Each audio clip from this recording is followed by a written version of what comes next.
Hello everyone and welcome back to the garden. So second video today.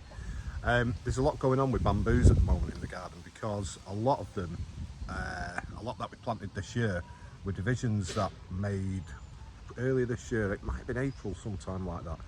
With my mate Shane from Stoke, who's become a bit of a YouTube celebrity recently as well, featuring on George Lowther's YouTube channel, George's Jungle Garden.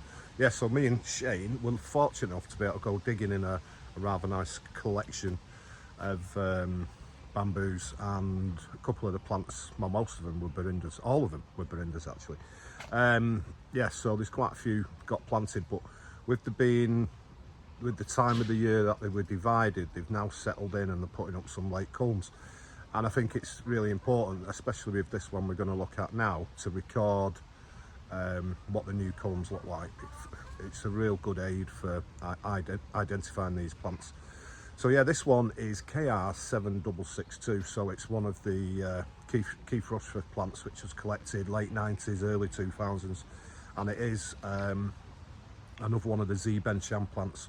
So Zibenchan is an area in Yunnan in China where very well known bamboo comes from, which is Chris Stapleton's Borinda papyrifera CS1046. But this one was found at a low, or collected I should say, at a lower altitude than the CS1046, and CS1046 is known to struggle a little bit in a very, very harsh winter.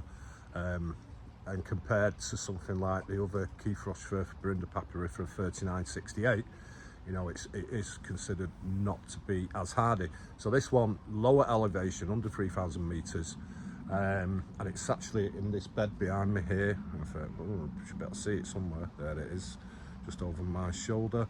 Yeah, so it's planted quite close to the house in the hope that it'll get a little bit more shelter. So yeah, let's take a look. So at the moment, it's just surrounded by foliage, and there's a rolldana that is over there, but part of it's kind of fallen over and is growing along the ground right next to it. But this is the plant, KR7662. So that central culm is one that it puts up pretty much as soon as we planted it. And the older culms have been actually cut down at the top. You probably can't see it, but when I made the division, I just cut the tops off. Obviously, you know, the plant's got to recover once it's been divided, and I want it to concentrate. I want the plant to put its energy in building rhizome and getting the roots out there. But just recently, we've had another new culm come up, and there's actually there's one at the back there as well. You can probably just see it popping its head up. See it down there. See if I can get the camera in. There it is. So yeah, this is the new culm, and hopefully you can see. I get this to focus. You can see the amazing colour at the nose. It does remind me of KR7613 to a degree as well, because that's got like this very. I can get it to focus because it's not easy. It's a bit easier if I pull back. Yeah, it does remind me of KR7613 with the deep coloration in the culms. But as I've found out with a lot of Borindas, the new culm colour can be quite variable, and it really does depend on where it's sited in the garden, shade, sun, that kind of thing.